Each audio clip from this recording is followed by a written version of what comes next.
மாமா நீ சொல்லு, என்னதுக்கு தான் இப்படி ராவித்துற கல்யாணம் பண்ணணும்னு?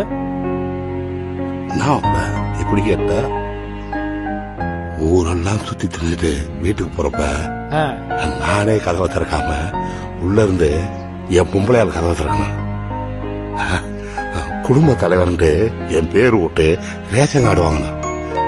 ஜோடியா நின்று போட்டோ எடுத்து அதை பிரேம் பண்ணி வீட்டுல மாட்டி வைக்கணும்.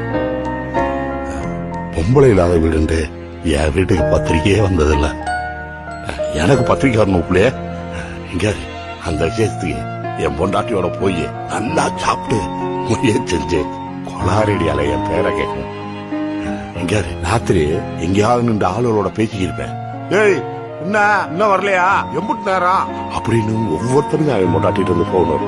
அதே மாதிரி எனக்கு என் பொண்டாட்டிட்டு இருந்து ஒரு போன் வரணும். இதெல்லாம் தாண்டி மாப்பிள்ளைகளா பிள்ளைய நடுவுல போட்டு நாங்க 2 பேரும் மாறி மாறி தட்டி கொடுத்துக்க, ஒருத்தர் பாத்துக்க, அப்படியே கண்ணை சொந்த தூக்கிடணும். அதுக்கு நாயோட பாடுபட்டுக்கிறீங்க. ஏன் கைய உண்டு கண்ணை மாஞ்சிக்கிறீங்க? குடும்பத்துல இருப்பேன். அது எப்படி நடக்கும்? மாமா